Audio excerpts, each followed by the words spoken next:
Channel को subscribe करो पहले। हाँ जल्दी करो, मुझे पता है कि आप लोग नहीं करते हो, वीडियो देखते हो लेकिन सब्सक्राइब नहीं करते। ये लाल कलर का बटन नहीं से दबाओ, जल्दी दबाओ, जल्दी दबाओ, फिर मैं शुरू करूँ। दबा दो। बात शुरू करते हैं एक अनोखे आइलैंड से। जापान से करीब 1200 किलोमीटर साउथ ईस्ट में देखा जाए तो पैसिफिक ओशन में इवो जिमा नामी एक छोटा सा आइलैंड है। वर्ल्ड वॉर 2 में इस आइलैंड पर जापान और यूएसए की जंग हुई थी, जिसकी निशानियां आज तक यहाँ बिखरी हुई हैं। पर जो चीज आपको दिखानी है वो ये है कि अगर गूगल अर्थ पर 2005 की सैटेलाइट इमेज में देखा जाए तो इस आइलैंड के वेस्ट कोस्ट पर साहिल से 200 मीटर दूर पानी में कुछ पत्थर दिखेंगे। लेकिन अगर फ्रेश सैटेलाइट इमेज में देखा जाए तो समंदर नीचे उतर गया है और जो पहले पत्थर लग रहे थे वो असल में शिप रैक्स हैं। पिछले 20 सालों में जो शिप रैक्स 200 मीटर साहिल से दूर थे, अब वो खुश्क जमीन पे आ चुके हैं। ये यूएस नेवी की शिप्स थीं जो 1945 में जंग की नजर हो गईं। पर यहाँ सवाल ये है कि ग्लोबल वार्मिंग की वजह से जब पूरी दुनिया का सी लेवल बढ़ता जा रहा है, इवो जिमा आइलैंड पर सी लेवल कम क्यों हुआ है? इसका जवाब मैं आप पर छोड़ता हूँ। मुझे कमेंट्स में बताइए कि इवो जिमा पर ऐसा क्यों हो रहा है। अब चलते हैं अगली लोकेशन की तरफ। रशिया के फार नॉर्थ ईस्ट रीजन में साइबेरिया के वीरान जंगलात के बीचों बीच ओलेनयॉक नामी एक रिवर गुजर रही है। इस रिवर के किनारे पर एक ऑक्सबो लेक मौजूद है, यानी वो झील जो पहले रिवर का ही हिस्सा होती थी।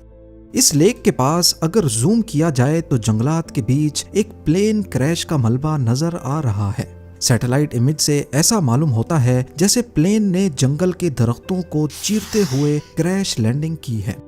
देखने में ये ट्विन इंजन एंटोनोव AN-30 लगता है।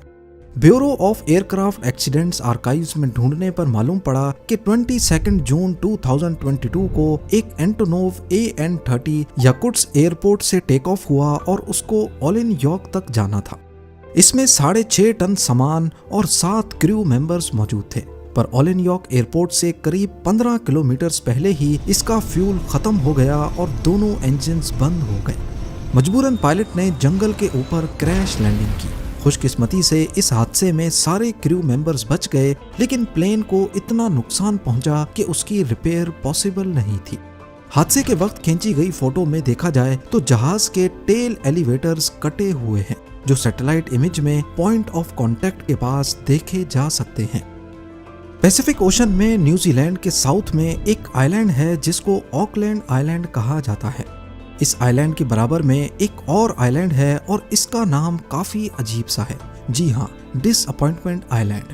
पर आखिर इतना अजीब नाम क्यों? इंटरनेट रिसर्च करने पर मालूम पड़ा कि 18th और 19th सेंचुरी में समंदर के इस हिस्से में वेल्स का शिकार बहुत कॉमन था। इंग्लैंड से लोग पैसिफिक ओशन के इस हिस्से का रुख करते थे, खासकर एंटार्क्टिका के करीब। कई महीनों के सफर के दौरान उनका खाना पानी, लकड़ियां सब खत्म हो जाती थी।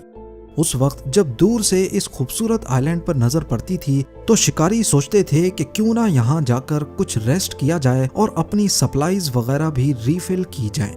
लेकिन कई 100 मील सफर करने के बाद जब वो यहाँ पहुँचते तब इस आइलैंड का असली चेहरा नजर आता। यहाँ ना लेक्स हैं, ना चश्मे, ना दरख्त हैं और ना ही कोई खाने की चीज। और ऊपर से यहाँ ठंडी हवाएं इतनी तेज हैं कि यहाँ रहना भी इम्पॉसिबल है। इसी वजह से जो भी यहाँ आता मायूस होकर लौटता था। तब से लेकर इस आइलैंड का नाम ही डिसअपॉइंटमेंट आइलैंड पड़ गया।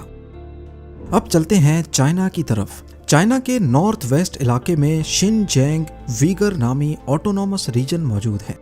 दूर दूर तक सिर्फ रेगिस्तान और बंजर जमीन। गूगल अर्थ पे छानबीन के दौरान यहाँ एक बहुत बड़ी फैसिलिटी बनी हुई पाई गई। पर यहाँ हैरानी की बात इस फैसिलिटी का इतने रिमोट एरिया में होना नहीं, बल्कि हैरानी की बात तो यहाँ पड़े 2 फुटबॉल फील्ड जितने बड़े पत्थर हैं। करीब 100 मीटर जितने बड़े। पहली नजर में दिखने वाले ये पत्थर यूं महसूस होता है अपना साया नीचे की तरफ बना रहे हैं। पर सच्चाई का इल्म तब होता है जब हम इस फैसिलिटी के दूसरे शेडोज को देखें तो वो बिल्कुल ऑपोजिट डायरेक्शन में बन रहे हैं। तो आखिर में ये बात सामने आई कि असल में ये एक ऑप्टिकल इल्यूजन है। ये इतने बड़े पत्थर नहीं बल्कि फुटबॉल फील्ड जितने बड़े 2 जायंट सिंक होल्स हैं। हिस्टोरिकल सैटेलाइट इमेजेस में देखने पर मालूम पड़ा कि ये सिंक होल्स हाल ही में बनाए गए हैं पर इसका रीजन क्या है ये अभी तक मालूम नहीं पड़ा।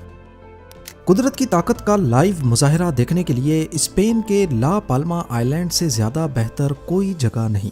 वेस्ट अफ्रीकन कोस्ट से चंद 100 किलोमीटर दूर अटलांटिक ओशन में चंद आइलैंड्स मौजूद हैं जो स्पेन की एडमिनिस्ट्रेशन में आते हैं। यहाँ के ला पाल्मा आइलैंड में करीब 1 लाख लोग बसते हैं। 17 अगस्त 2021 की सैटेलाइट इमेज में देखा जाए तो यहाँ सब कुछ नॉर्मल था, लेकिन सिर्फ 2 दिनों के बाद 19 अगस्त 2021 को करीबी वोल्केनो फटा और फिर इस शहर की हालत कुछ इस तरह हो गई। पूरा शहर वोल्केनिक ऐश की मोटी लेयर के नीचे दब गया और आज तक दबा हुआ है। सऊदी अरेबिया में मौजूद अरेबियन डेजर्ट के बीचों बीच, जहां से करीबी इंसानी आबादी कई 100 किलोमीटर दूर है, रेत के बीच एक अजीब स्क्वायर शेप का निशान देखा गया है। एक साइड से दूसरी तरफ इसकी लंबाई करीब 400 मीटर्स है। इसकी एक साइड पे एक एंट्रेंस जैसी चीज रखी गई है जो शायद इस बात की निशानी है कि यहाँ कभी कोई रहता था। क्या ये कदीम दौर के किसी मुसाफिर खाने के बकाया जात हैं या कुछ और? इस एरिया की हिस्टोरिकल सैटेलाइट इमेजरी भी मौजूद नहीं है, लेकिन अगर काफी जूम आउट किया जाए तो ब्लर ही सही लेकिन हिस्टोरिकल डाटा मौजूद है। सेम उसी जगह 2007 में यहाँ इसी स्क्वायर के अंदर कुछ स्ट्रक्चर्स या बड़े बड़े कैंप्स बने हुए देखे जा सकते हैं, लेकिन इससे सिर्फ 1 साल पहले यहाँ किसी किस्म के कोई निशान मौजूद नहीं थे। यानी ये जो कुछ भी है 2007 में ही बनाया गया था। पर सवाल पैदा होता है कि इतनी वीरान जगह पर ये क्या चीज है और किसने बनाई? गाड़ियों के निशानात देखकर अंदाजा लगाया जा सकता है कि ये काम ऑयल एक्सप्लोरेशन टीम का हो सकता है। रेगिस्तान में ऑयल ढूंढने के लिए ये टीम्स जहां भी कैंप्स लगाती हैं, अपने आसपास खुदाई कर देती हैं ताकि जहरीले जानवर और कीड़े अंदर ना घुस सकें।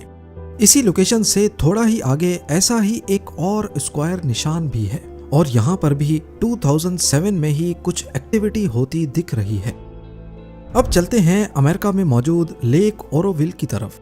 2021 में कैलिफोर्निया में शदीद खुश्क साली पैदा हो गई, जिसकी वजह से लेक ओरोविल बिल्कुल सूख गई और उसमें डूबी हुई मुख्तलिफ चीजें जाहिर होना शुरू हो गई।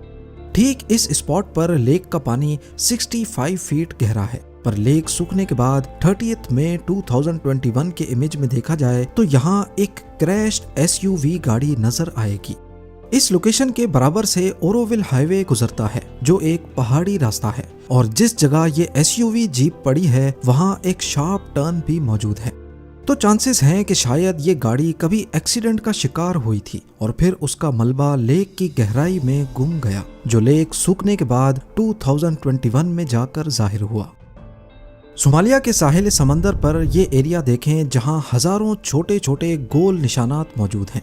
हर गोल सुराख का डायामीटर करीब 10 मीटर्स है और उसके अंदर रंग बिरंगी पानी भी मौजूद है। इंटरनेट रिसर्च करने पर मालूम पड़ा कि ये कोई नेचुरल फिनोमेनन नहीं है, बल्कि यहाँ के लोकल्स ने ये कुएं खुद खोदे हैं और ऐसा करने के 2 रीजंस हैं। एक तो जमीन के अंदर ग्राउंड वाटर को यहीं पर रोकना ताकि वो आगे की जमीन को समंदर के नमकीन पानी से खराब ना करे, और दूसरा ये लोग इन वेल्स में से नमक निकाल कर उसे सेल करते हैं। गर्म इलाके में होने की वजह से ये वेल्स एक नेचुरल सॉल्ट एवोपरेशन पॉन्ड्स के तौर पर काम करती हैं।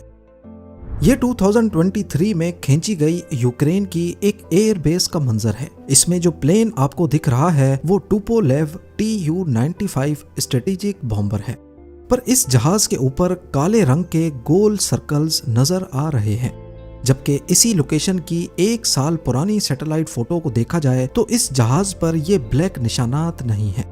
तो फिर आखिर ये क्या चीज है?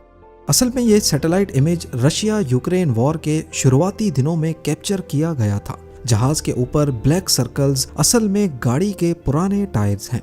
इनको ऑप्टिकल कैमोफ्लेज करने के लिए जहाज के ऊपर रखा गया है। टायर्स क्योंकि रबड़ के होते हैं तो अगर ड्रोन्स पर लगा automated object recognition system waves फेंकेगा तो वो वेव्स टायर्स से टकराकर जहाज की डिजिटल शेप को बिगाड़ देती हैं, जिससे ड्रोन्स या मिसाइल्स को टारगेट आइडेंटिफाई करने में मुश्किल होती है। गूगल अर्थ की स्ट्रेंज लोकेशंस की बात हो और सहारा डेजर्ट का नाम ना आए, ये कैसे मुमकिन है? सहारा डेजर्ट की इस रिमोट लोकेशन पर रेत के टीलों के बीच ये एक खूबसूरत जियोलॉजिकल फॉर्मेशन है जिसको 2013 में कैप्चर किया गया था। बज़ाहिर ऐसा मालूम होता है कि ये एक एंशियंट वॉल्केनो है जिसका क्रेटर या मैग्मा चैम्बर अब जमीन पर एक्सपोज हो चुका है और पिछले कई 100 सालों से इसमें कोई वॉल्केनो